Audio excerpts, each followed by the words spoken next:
tanpa berpanjang lebar, mungkin saya akan memperkenalkan sedikit tentang pemateri kita yang kedua, yaitu Bapak Profesor Dr. Insinyur Hermawan Kresno Dipojono. Selamat sore Pak Hermawan. Profil singkat beliau adalah Ketua Senat Institut Teknologi Bandung. Kemudian beliau juga, ini yang bagi saya menarik, Ketua Pembina Yayasan Masjid Salman ITB. Nah, kalau kami di sini Pak punya masjid namanya Masjid Sulaiman. Kalau ini namanya Masjid Salman, mirip-mirip dikit. Dan beliau juga Ketua AMKI atau Asosiasi Masjid Kampus Indonesia. Saya waktu membaca profil Pak Hermawan, saya membayangkan masjid di depan rumah saya itu ketua dewan masjidnya adalah seorang profesor. Wah, itu menjadi hal yang luar biasa menurut saya.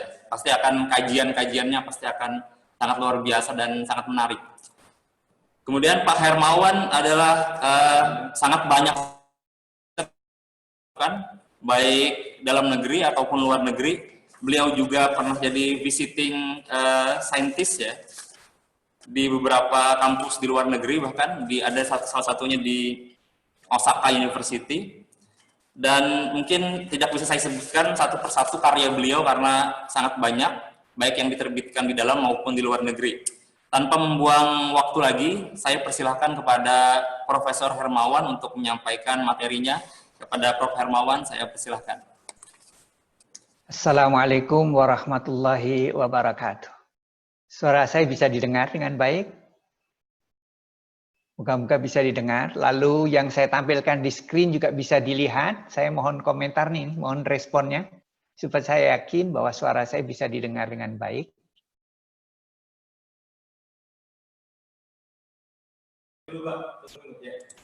Bisa didengar ya? Ya bisa Pak, sangat jelas. Terima kasih. Saya diminta untuk berbicara mengenai ini, judul yang diberikan kepada panitia adalah mengapa Islam mementingkan ilmu pengetahuan dalam mengelola kehidupan dan alam semesta. Belajar dari fenomena COVID-19. Dari judul ini saya melihat ada beberapa kata-kata penting yang dengan itu saya akan mencoba menjelaskan topik ini. Yang pertama yang akan saya bahas lebih dahulu adalah mengenai ilmu pengetahuan. Tadi Pak Zulfikar sudah menjelaskan tentang pengetahuan. Nah, ada satu jenis pengetahuan yang disebut ilmu pengetahuan. Ini jenis pengetahuan itu banyak. Salah satu di antaranya adalah ilmu pengetahuan. Ini mau saya jelaskan karena kita akan membahas masalah ini. Kemudian saya akan melihat Islam di dalam memandang ilmu pengetahuan. Untuk itu saya hanya khusus akan melihat bagaimana Al-Quran berbicara terhadap suatu jenis pengetahuan yang disebut sebagai ilmu pengetahuan. Lalu baru saya akan menyoroti mengapa ini penting menurut Islam. Jadi itulah kurang lebih metode yang akan saya gunakan di dalam membahas judul yang diberikan kepada saya oleh panitia. Ini selalu setiap ceramah atau acara penjelasan pada mahasiswa, kuliah bahkan, saya selalu memulai dengan memasang gambar ini. Ya. Ini untuk menegaskan kembali bahwa kita ini harus sangat bersyukur, ya, dipilih oleh Allah menjadi warga negara, sebuah negara yang luar biasa. Yang simbol benderanya adalah merah putih, yaitu NKRI. Kita harus bersyukur sekali. Kita menjadi warga negara suatu negara yang sangat besar. Ya. Indonesia ini besar sekali. Kalau kita terbang dari Sabang ke Merauke itu mungkin sekitar 7 jam, ya, 7-8 jam. Itu sama seperti kalau saya terbang dari Jakarta ke Kansai Airport di Osaka di Jepang sana. Sama jauhnya itu. Jadi besar sekali negara kita. Dan kita menjadi warga negara yang sangat besar. Kemudian negara kita juga sangat unik. Ya. Dia terdiri dari pulau-pulau. Ya. Yang disebut sebagai archipelago. Ini barangkali satu-satunya negara archipelago yang sangat besar di dunia ini. Akibat dia terdiri dari pulau-pulau, maka tiap pulau itu ya punya budaya sendiri. Ada yang bahkan satu pulau itu ada yang memiliki 3-4 bahasa yang tidak bisa digunakan oleh mereka yang menggunakan bahasa yang lain karena uniknya. Jadi bahasanya aja udah banyak sekali negara kita ini. Ya. Lalu negara kita juga sangat kaya, ya, luar biasa kekayaan negara kita. Jadi kita harus bersyukur sebagai warga negara sebuah negara yang besar. Ya. Jadi kita memang mungkin tidak pernah menyadari itu, oleh karena itu selalu saya awali dengan ini. Negara yang seperti ini tentu ada maksudnya kenapa kita dilahirkan di negara seperti ini. Negara yang sangat unik, yang sangat kaya, yang sangat beraneka ragam, sehingga sangat kompleks negara kita ini. Kompleks sekali. Ya. Jadi saya memandang itu sebagai sebuah hal yang tentu ada maksud dan tujuannya. Tuhan menciptakan negara seperti ini dan kita menjadi warga negaranya. Ya, karena kompleksitasnya luar biasa negara kita. Seolah-olah kita ini sedang dilatih oleh Allah Subhanahu wa taala belajar menangani suatu problem yang sangat kompleks, ya. Karena kita mungkin memang diberi tugas oleh Allah tanpa kita sadari untuk suatu saat nanti memimpin dunia yang sangat kompleks karena beraneka ragam warga dunia. Kita dilatih untuk menangani bagaimana jika kita itu menjadi warga negara yang sangat beraneka ragam. Itu sebabnya saya tampilkan ini dulu. Ya. Lalu kita mulai melihat. Ini saya akan mencoba mendefinisikan berdasarkan pengetahuan yang kita ketahui secara umum mengenai ilmu pengetahuan. Ya. Ini saya lewati saja, saya akan cepat saja. Jadi ilmu pengetahuan, jadi jenis pengetahuan yang saya diminta untuk membahas. Jadi macam-macam pengetahuan itu. Ya, ya, dia adalah suatu informasi, begitu kalau menurut Pak Zulkifli tadi. Tapi kalau menurut jenis yang disebut pengetahuan itu ada kekhususan, yaitu objek yang menimbulkan kita tahu itu adalah alam semesta, ya, termasuk diri kita. Tapi tidak hanya itu, tapi metode untuk mendapatkan pengetahuan itu juga mengikuti kaidah-kaidah tertentu. Jadi di samping objek yang menimbulkan pengetahuan itu adalah alam semesta. Ya. Alam semesta termasuk diri kita. Tapi metodenya supaya kita memiliki ilmu pengetahuan, metodenya itu juga tertentu. Yaitu melalui apa yang disebut pengamatan, eksperimen, lalu pengetahuan untuk memperoleh metode itu harus dapat diulang, reproducible, dapat diuji, dan lebih dari itu, dia dapat digunakan untuk memprediksi fenomena alam yang belum terjadi. Jadi ilmu pengetahuan ini memiliki kemampuan prediksi. Dan dia bisa dites. Ilmu pengetahuan ini benar atau tidak itu bisa diuji.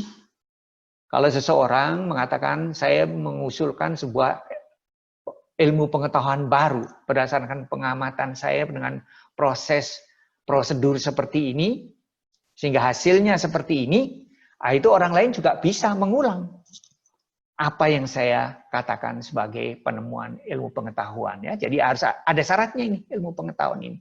Nah, ilmu pengetahuan ini bisa dikembangkan, ya, bisa kita peroleh, karena Allah sudah mengatur memang. Ya, karena ilmu pengetahuan itu bagian dari pengetahuan yang berasal dari ciptaan Allah, yaitu alam semesta. Nah, di dalam ciptaan Allah itu ada aturan-aturan. Ya, misalnya air itu mendidih pada temperatur 100 derajat Celcius. Itu aturan yang dibuat oleh Allah.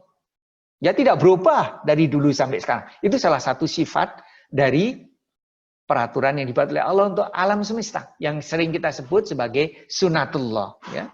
Jadi dalam Al-Quran itu dinyatakan secara eksplisit bahwa hukum-hukum Allah itu tidak berubah. Tetap. Jadi tidak berubah.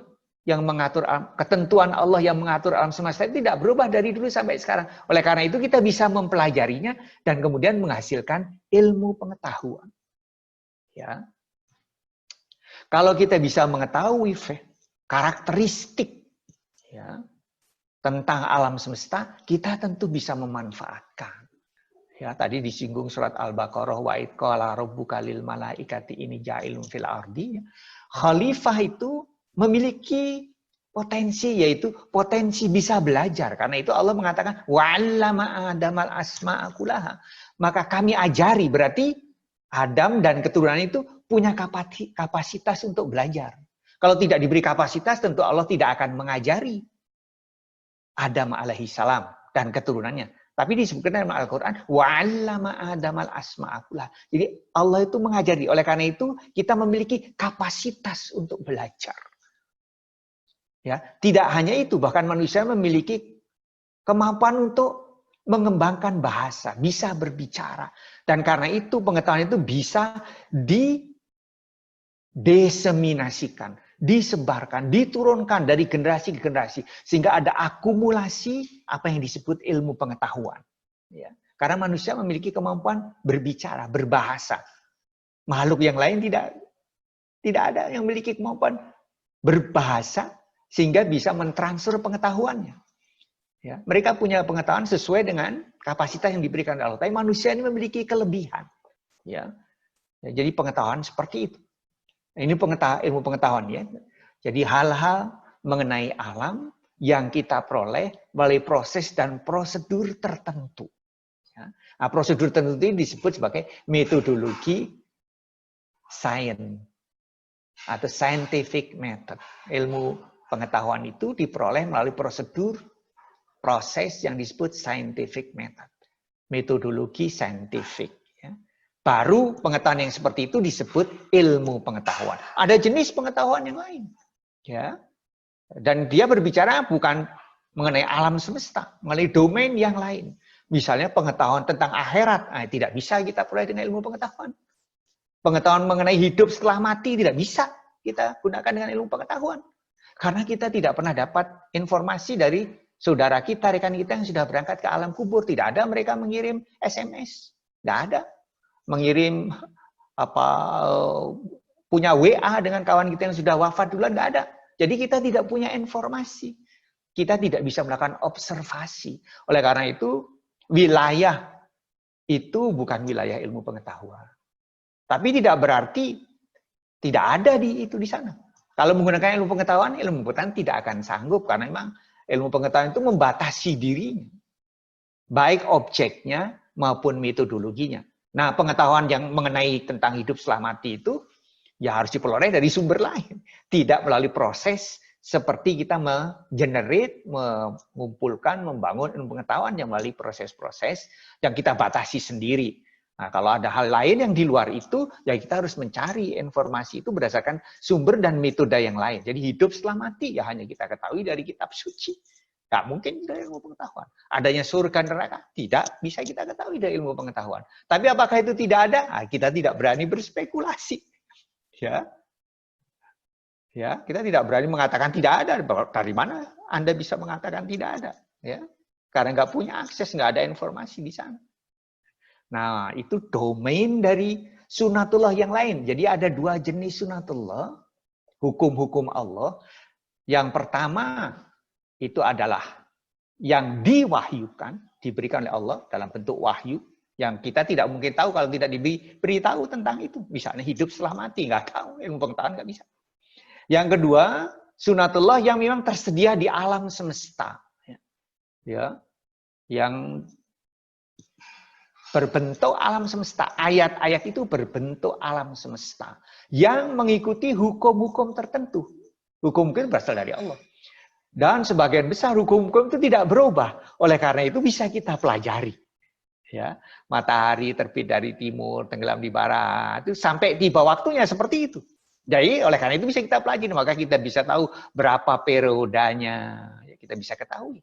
Jalur matahari, jalur bumi mengelilingi matahari itu seperti apa. Jalur matahari di antara bintang-bintang itu juga bisa kita ketahui.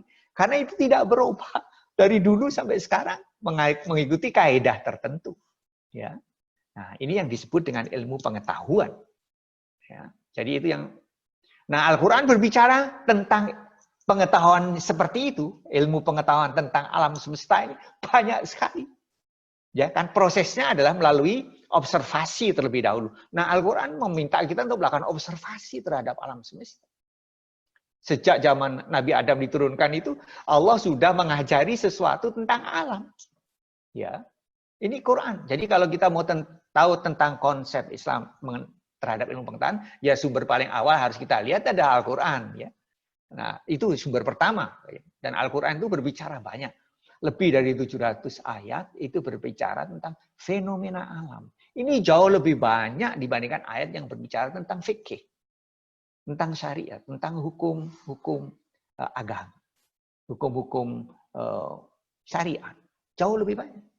Hukum syariat lebih sedikit, lebih banyak bicara soal fenomena alam. Nah, ini kan secara implisit memberikan pesan pada kita, perhatikan di mana tempat kamu hidup. supaya bisa kita manfaatkan, supaya kita bisa memakmurkan alam semesta ini, mendukung kehidupan kita. Nah, ini yang saya juga ingin garis bawahi di bagian depan tadi, negara kita ini kaya sekali, besar sekali. Jadi kita bisa menyatakan kita bisa hidup dengan lebih baik harusnya, lebih layak dari keadaan sekarang.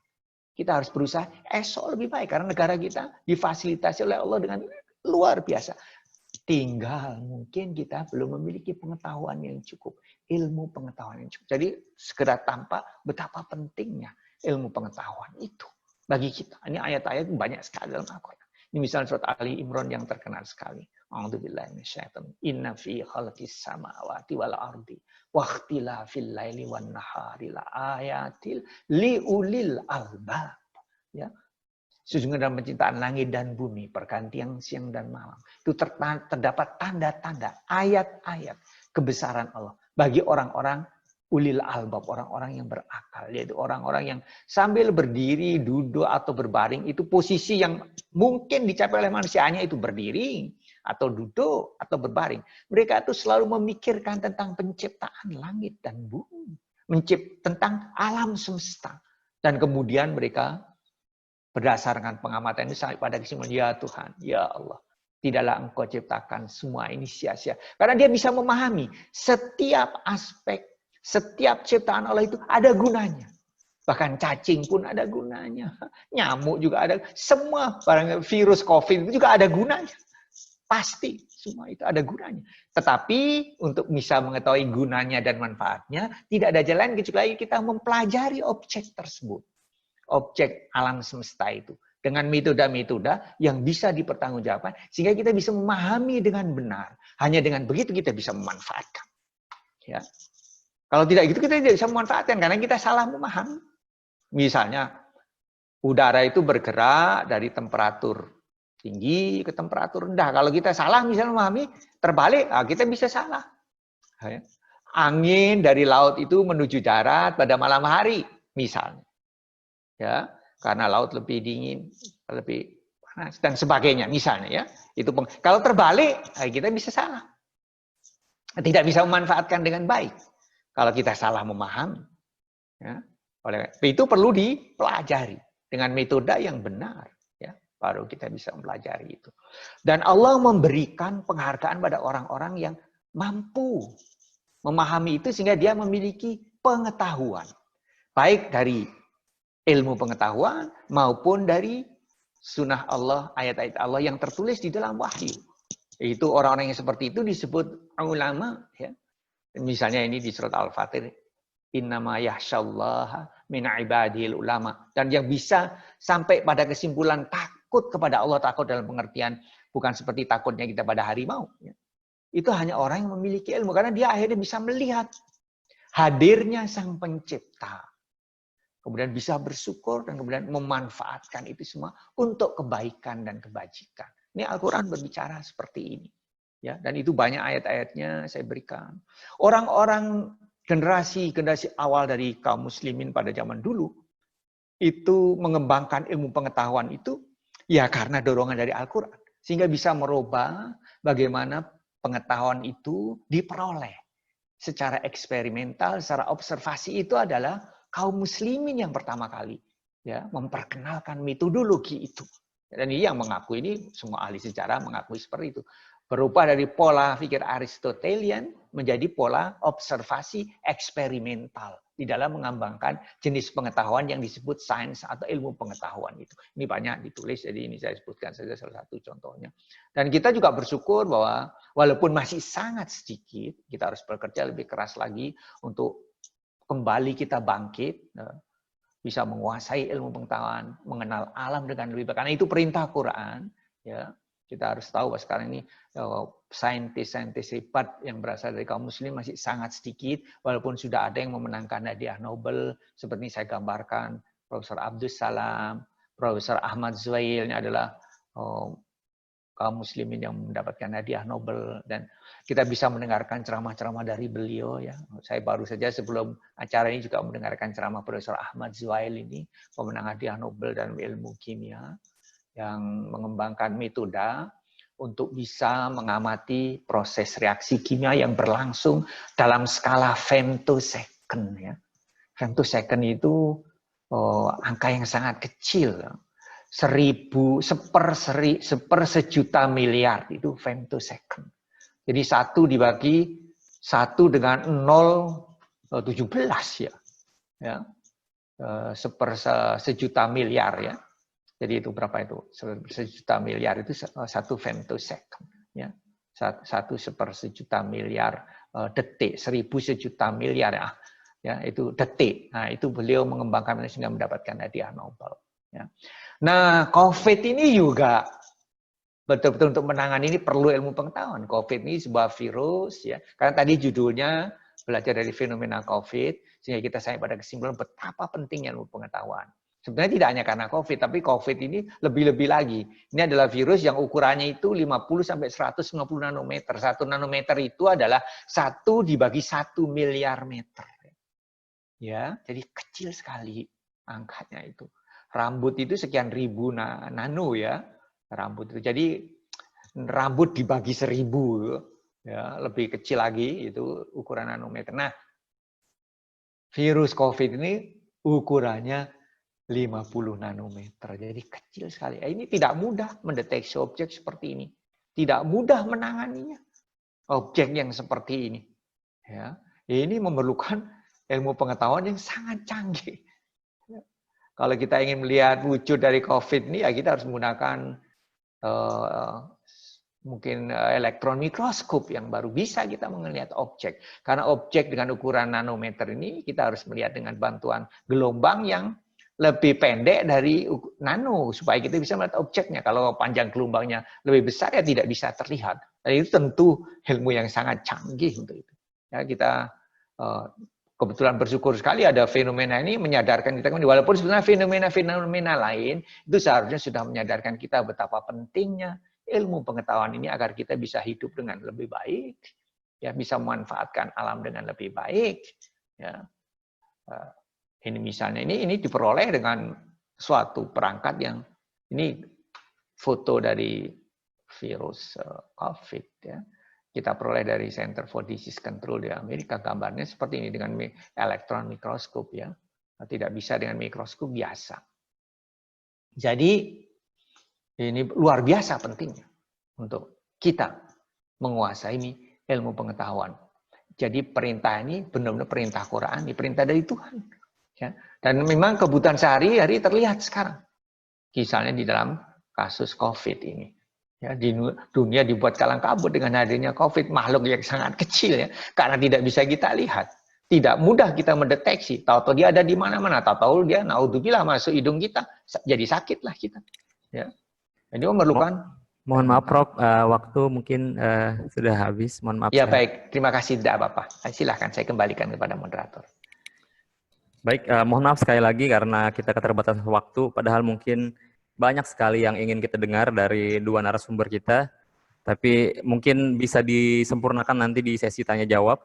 Sedikit mungkin meng-highlight apa yang disampaikan Prof. Hermawan tadi, bagaimana beliau menekankan bahwa kita patut bersyukur sebagai orang Indonesia, diberikan sebuah negara yang luar biasa besar, sebagai negara yang luar biasa sebenarnya punya potensi yang sangat besar, tapi juga punya kompleksitas yang sangat besar. Jadi mungkin ketika Tuhan menakdirkan kita memiliki negara ini, tentunya Tuhan tahu, Tuhan sudah mengukur bahwa kita mampu memajukan negara ini. Dan mari kita bersama-sama mungkin mengajukannya dengan ilmu pengetahuan. Prof juga membahas tadi tentang ilmu pengetahuan, bahwa adalah objek yang membuat kita tahu, yaitu adalah alam dan diri kita sendiri.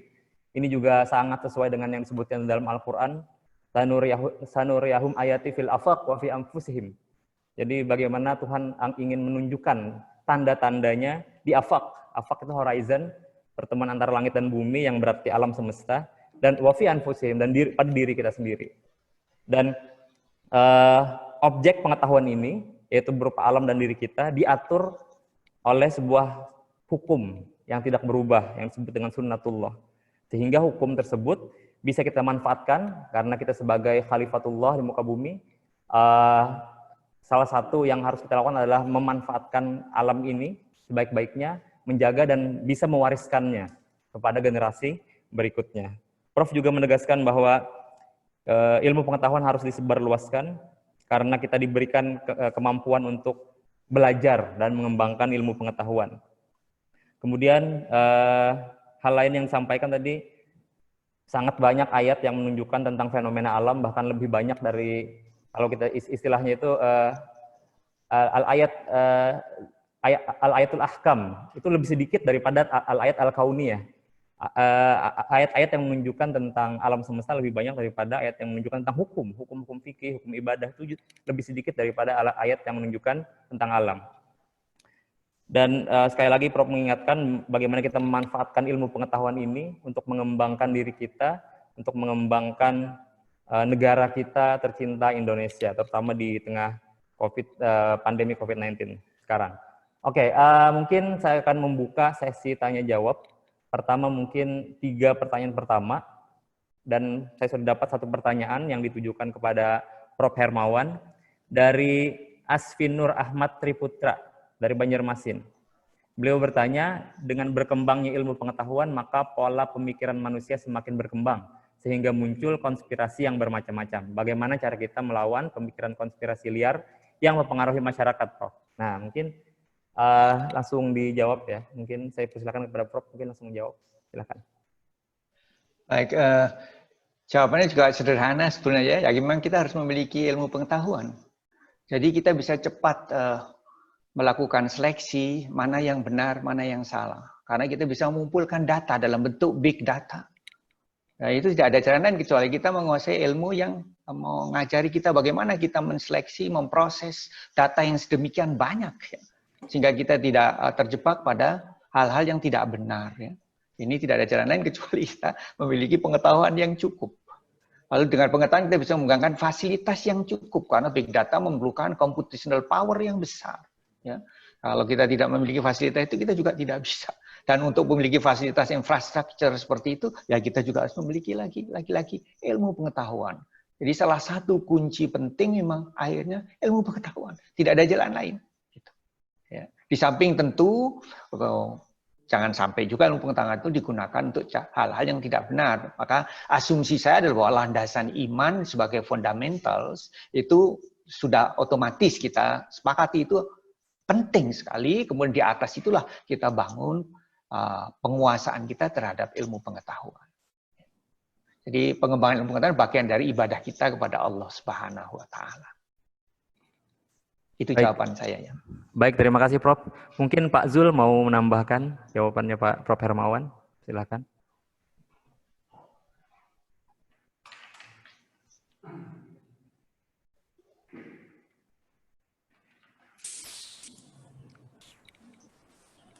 Baik, terima kasih Ustadz Zam. Maaf Prof, menambahkan sedikit dari saya. Kalau kita bicara tentang konspirasi pengetahuan atau konspirasi kebenaran, kita sudah bicara tentang perbedaan cara pandang. Kalau bagi saya, yang pertama kita harus cek adalah dari mana kita tahu kita yang benar. Jadi tantangan pertama ketika kita melihat ada pandangan orang lain, sebelum kita mengatakan itu sebuah konspirasi, kalau saya akan cek dulu dari mana saya tahu benar atau saya tidak benar. Dan apakah itu kebenaran mutlak atau kebenaran komparatif. Kemudian, nah lantas bagaimana dengan berkembangnya begitu banyak pengetahuan di kalangan masyarakat? Kalau bagi saya, karena dengan background di bidang pendidikan, saya cenderung mengatakan bahwa dalam konsep learning dan knowledge, maka dibutuhkan terus upaya yang berkelanjutan untuk mendidik masyarakat, membangun critical thinking. Ya. Karena dengan kemampuan critical thinking ini, maka setiap orang bisa lebih mampu untuk memilah dan memilih. Yang terpenting untuk dirinya dulu, sebelum dia kemudian mengajak orang lain untuk mengambil keputusan atau tindakan dari apa-apa yang mereka dengar. Itu yang saya bisa sampaikan. Baik, terima kasih Pak Zul atas jawabannya dan penambahan penguatan jawaban Hermawan tadi. Jadi intinya adalah untuk supaya tidak bingung, ya intinya kita harus punya ilmu. Dan ilmunya, ya, kita mempunyai metode-metode ilmiah yang sangat berkembang luas sampai saat ini, rasional, empiris, dan lain-lain. Dan manfaat ilmu yang penting adalah untuk memilah dan memilih yang mana yang benar, yang mana salah. Dan terutama yang kita pilih untuk diri kita sendiri dulu, baru pada orang lain. Baik, pertanyaan kedua ditujukan kepada Bapak Zulfikar. Pertanyaannya dari Munif Rahman, asal Kota Palu. Pertanyaannya, pada saat manusia masih berada dalam kandungan, diketahui bahwa Allah akan menentukan jodoh, rezeki, dan ajal setiap manusia. Di manakah letak keadilan Allah dalam menentukan ajal setiap manusia yang berbeda-beda? Seperti ada manusia yang menemui ajalnya dengan cara membunuh dirinya sendiri, dan ada yang menemui ajalnya dengan diberikan sakit terlebih dahulu. Silakan, menarik ini soalnya ini. Saya jadi ingat ini ketika saya masih SMA kelas 1, saya bukan berdebat panjang lebar dengan guru agama saya tentang qada dan qadar. Gitu. Saya sempat diskusi juga sama ayah kandung saya tentang apa sih yang Allah maksudkan dengan Allah sudah menentukan. Jadi dalam hemat saya, karena tidak mungkin Allah berbuat zalim. Ya. Karena kalau kita bilang Allah berbuat zalim, ya kita jadi batal juga jadi orang Islamnya. Gitu kan. Kan basic premisnya kita tidak bisa mengatakan Allah berbuat zalim. Namun secara ilmu pengetahuan, bagaimana kita bisa memahami ini? Jadi menurut saya kata-kata Allah menentukan itu bukan menentukan cara dan waktu, tapi Allah menyediakan sebuah algoritma tak terbatas. Jadi Allah sudah tahu 1001 pilihan jalan hidup manusia. Contoh saat ini, saya bisa buka puasa, saya minum, saya buka batalkan puasa. Pertanyaannya apakah itu Allah yang menghendaki atau saya yang menghendaki? Namun di kitab Lauh Mahfuz yang tak terbatas itu, Allah sudah bisa melihat itu semua. Gitu. Sama dengan orang yang bunuh diri. Gitu. Dia bunuh diri atas kehendak Allah, bukan atas kehendak Allah untuk Allah buat dia bunuh diri. Kalau gitu, Allah kan melarang kita bunuh diri. Tapi yang namanya ditentukan itu bahwa ada peta jalan yang memungkinkan dia bunuh diri. Namun dia sebagai manusia harus bisa punya pengetahuan untuk membuat atau memilih tindakan yang berbeda. Jadi qada itu adalah segala sesuatu yang belum ditetapkan, yang tertulis di kitab Lauh Mahfuz. Nanti Prof mungkin bisa perbaiki saya kalau saya salah, mungkin suatu jam gitu ya. Qadar itu kalau sudah terjadi, nah, untuk terjadi itu kita yang memutuskan. Namun pilihan-pilihannya semua terbuka, apapun sekecil apapun sudah Allah berikan. Mengapa ya? Karena Allah Maha mengetahui apa yang sudah terjadi, sedang dan apa yang akan terjadi. Namun kitalah yang menentukan. Mengapa? Karena Allah sendiri mengatakan, gitu, aku bahkan bergerak menurut prasangka hambaku. Jadi kalau saya kaitkan sama materi saya tadi, mengapa membangun 7 langkah membangun kekuatan diri? Karena kita tidak bisa menyerah pada nasib. Karena kitalah membentuk nasib. Nah, bunuh diri, tidak bunuh diri, sakit, tidak sakit, itulah nasib yang kita bentuk dari cara kita bertingkah laku, berbuat dalam hidup kita. Jadi kalau saya tambahkan sedikit, nggak ada guna kita berdoa supaya minta husnul khotimah, tapi dalam tindakan keseharian kita tidak membuat tindakan-tindakan yang mendorong kita untuk jadi husnul khotimah. Jadi doa itu harusnya hanya sekedar untuk memperkuat alam bawah sadar kita, memperkokoh keyakinan kita agar setiap hari tindakan-tindakan kita menuju husnul khotimah. Demikian. Baik, terima kasih Pak Zulfikar. Silakan Prof. Hermawan ingin menambahkan. Ya, saya sedikit saja sudah dijawab dengan sangat baik ya oleh Pak Zulfikar. Biasanya kita itu sering menempatkan posisi kita itu pada posisi Allah ya. Padahal Allah itu beyond our capacity ya. Kita ini terikat pada ruang dan waktu. Kita tidak bisa keluar dari ikatan ruang dan waktu. Tapi Allah tidak terikat pada ruang dan waktu. Ya. Maksud saya kita terikat pada ruang dan waktu itu kita berbicara mengenai kemarin, hari ini, dan besok. Itu kita terikat pada waktu. Ada proses, kita melalui sebuah proses. Tapi kalau Allah tidak. Ya. Kalau Allah itu tidak tergantung pada apapun juga. Ya. Jadi kalau kita membayangkan tentang Allah, kita tidak akan bisa. Karena kita terikat pada 4 dimensi paling tidak. waktu dan ruang, nggak bisa keluar dari situ. Itu yang pertama. Yang kedua, saya juga sependapat dengan Pak Sul. Sejak dari awal kita juga harus mengenal dengan baik Asmaul Husna. Allah tidak pernah zalim pada hamba-hambanya. Allah sangat adil. Cuman kita sering menempatkan posisi kita pada posisi dia. Nah, itu yang sering menyebabkan kita kebingungan, ya, menurut saya ya. Jadi sebetulnya pertanyaan-pertanyaan seperti apakah dia bunuh diri itu karena kehendak Allah atau tidak, itu langsung kita jawab. Pertama, Allah tidak zalim. Yang kedua, Allah tahu bahwa dia akan bunuh diri itu tahu karena Allah tidak terikat pada waktu. Ya. Allah tidak terikat pada proses. Tapi manusia terikat pada proses. Dia sampai kepada bunuh diri ada prosesnya. Ya. Allah memberikan kita free will, freedom, kebebasan. Ya, supaya kita bisa ikhlas. Kalau nggak diberi kebebasan kan kita tidak ikhlas. Termasuk bebas memilih jalan hidup, termasuk tadi itu. Mengakhiri hidupnya seperti apa itu, decision ada di kita. Naudzubillah, moga-moga kita tidak. Itu saja, moga-moga tidak menambah bingung ya. Tapi terhadap persoalan seperti ini, saya awali dengan bahwa saya ini manusia yang terikat pada ruang dan waktu. Saya tidak bisa keluar dari situ. Apapun kita akan memotret itu dengan kapasitas kita. Yang kedua, Allah itu memiliki Asmaul Husna. Jauh dia dari sifat-sifat yang kita prasangkakan tidak baik. Nah, dengan itu saya bisa tenang dan saya bisa bekerja yang lain yang lebih penting daripada hal-hal yang seperti itu. Ya. Jadi kalau itu menghantak saya selalu kembalikan pada tadi itu. Allah itu memiliki Asmaul Husna. Saya ini sangat terbatas kemampuan saya terikat pada ruang dan waktu. Saya begitu. Ya. Moga-moga bisa menjelaskan. Terima kasih banyak Prof. Hermawan. Saya rasa jelas ya. Tadi disampaikan bahwa peran manusia di sini adalah untuk memilih. Untuk memilih tindakan apa yang akan dia lakukan. Peran Allah memuluskan pilihan itu.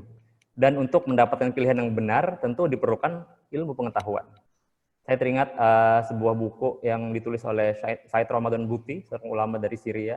Al-Insan Bainal Musayyar, kalau nggak salah, dan Mukhayyar, bahwa manusia itu diantara telah diperjalankan dan juga di satu sisi diperjalankan, di sisi lain disuruh memilih. Jadi kita diberikan kemampuan untuk memilih. Kalau istilah dalam teologinya itu adalah kasab.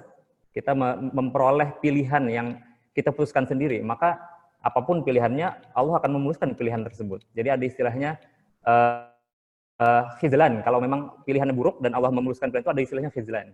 Jadi mungkin sangat jelas tadi jawaban dari kedua narasumber kita. Pertanyaan berikutnya mungkin terakhir ya. Ini ditujukan kepada dua-duanya, untuk kedua pemateri. Dari Syahril Ardiansah, asal Sulawesi Utara. Pertanyaannya, kita lihat sekarang ini, negara kita sedang banyak mengalami masalah, khususnya COVID ini. Nah, kita sebagai orang Muslim, ilmu pengetahuan apa yang harus kita kembangkan dalam menghadapi masalah ini, sehingga bisa melewatinya dan membantu negara kita ini. Terima kasih. Silakan, siapa mungkin? Prof dulu, silakan, Prof. Baik ya.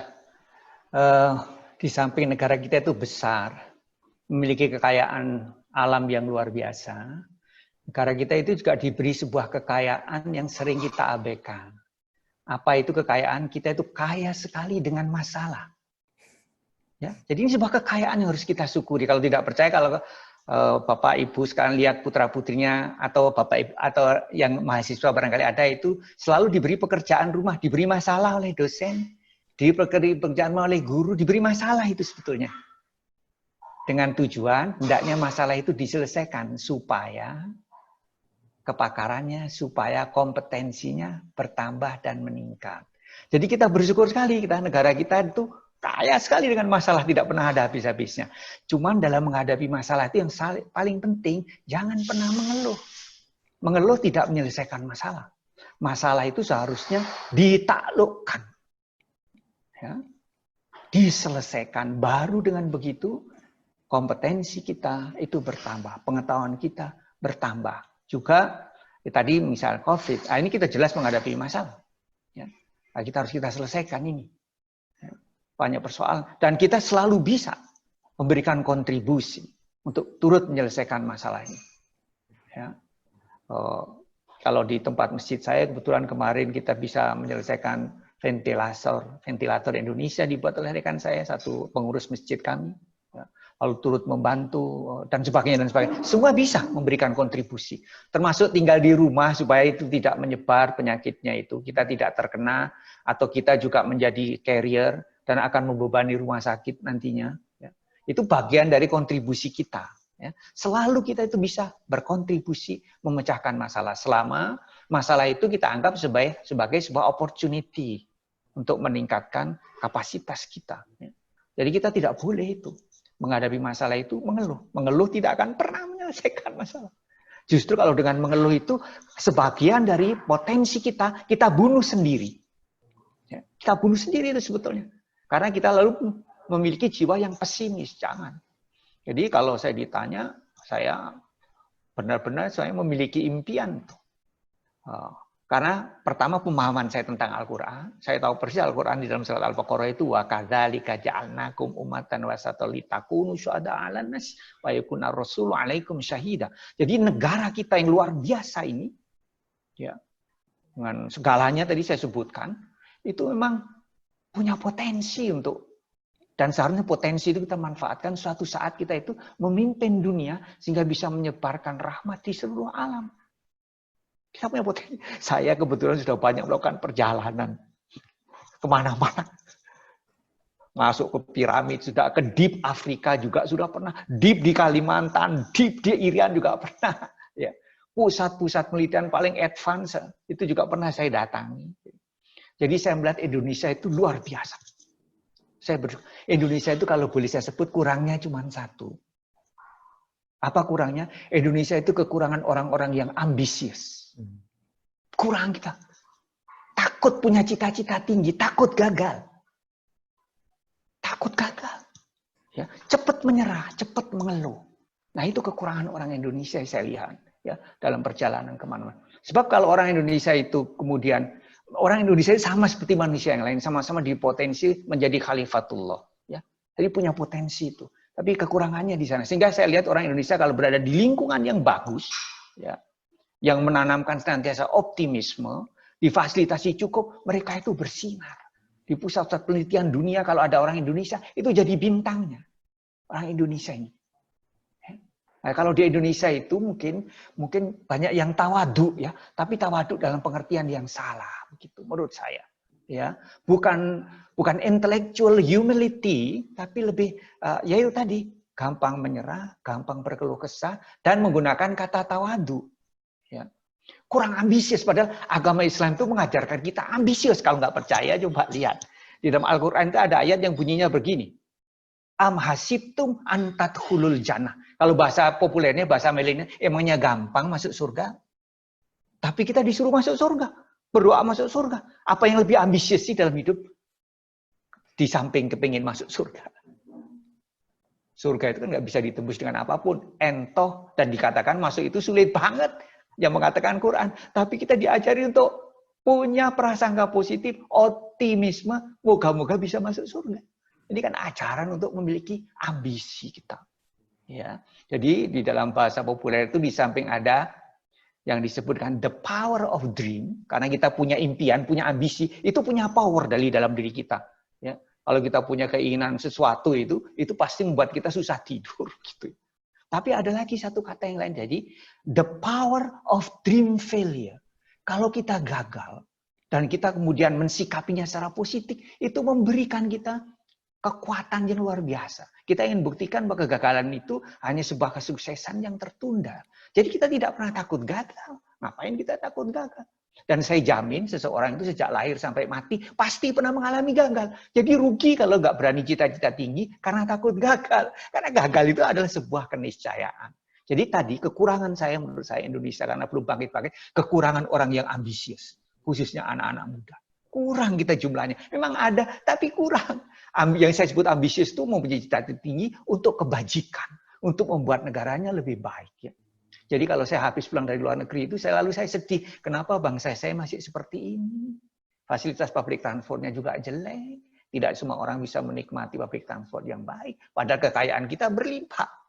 Nah ini kita kurang ini. Orang yang ambisius untuk membuat negara Indonesia esok lebih baik. Ya, ini harus diyakini sebagai perintah agama. Di samping perintah konstitusi, ini juga perintah Qur'ani ya. Jadi saya kira itu saja dari saya. Mohon maaf kalau terlalu panjang karena saya betul-betul dari banyak perjalanan saya, pengalaman saya, ini kita kurang anak-anak muda yang ambisius, kurang banget jumlahnya. Jadi saya senang ada ini TNYU ya. Ini kumpulan anak-anak muda yang moga-moga bisa membangkitkan motivasi anak-anak muda.